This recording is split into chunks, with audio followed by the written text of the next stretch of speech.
Well, we're back here in one of my favorite places, the kitchen at Beer Brothers with Chef Malcom. And Chef, building off some of the questions we had last week, we're going to talk about pasta here. We are going to talk about pasta today, primarily the cooking of the pasta, just because of one of the questions that was asked last week on the show there. Do I put salt and oil in the pan when I'm cooking my pasta?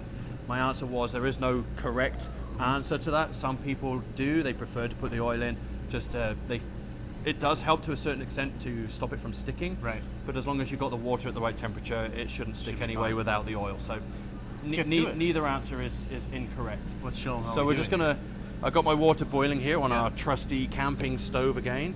I've actually broken the pasta down just because of the size that we're doing on this, but this was twice the length earlier. So we're just gonna gently kind of stir that around. I've already had a little bit of seasoning in the bottom of this pan already, so the boiling water now is already seasoned. So you don't just chuck it in and leave it? Don't just chuck it in and leave it. No, ease it in there. You'll see it starts to bend pretty quickly as soon as you start putting it into that boiling water, and just let it kind of sit and gently work its way down into the bottom. As long as you're moving it around, that pasta's not going to stick because you've got that water basically all around those pasta strands as it's going in. So we're just going to ease that down in there. Try not to burn my fingers. Maybe use a little pair of tongs in here as well. Okay, so we're going to leave that because that now takes about 10 to 12 minutes to finish cooking. So we're going to take this off, and then I'm going to show you what we were going to prepare with our pasta. So in here, this is spaghetti carbonara is what we're preparing today. I've got some crushed garlic and a little bit of extra virgin olive oil. We're just going to pop that in there. We're going to let that sizzle away for a bit. We don't want any color on the garlic. We want the oil just to get working on the garlic until we start seeing it fizz like that, okay? Some pre-cooked cherry bacon, okay? So we're just going to pop that in there as well. Pancetta is classically done for your carbonara in this particular way.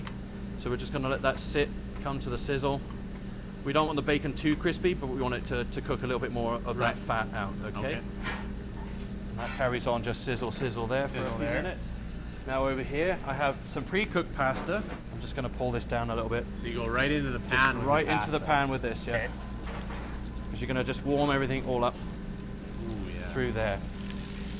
So we're just going to get this all going. Now in here is my egg and cream mixture with some Parmesan cheese, a little bit of extra salt and pepper. That's the carbonara. And that's the sauce that makes the carbonara. Yep. We're just going to finish that on just top pour into that the pan. just straight into the pan like this. And you got all that cheese in there. You want to get that nice and melted. Now you don't want to overcook this because you're going to end up with a scrambled egg around your pasta, and you just want it heated. There you go. Proof that pasta doesn't take too long. You've got your utensils. I got mine. My utensils. I'll just get a scoop in here. Make sure I got some bacon. It's all about the bacon and the garlic. Yeah. You're going to have some good breath today.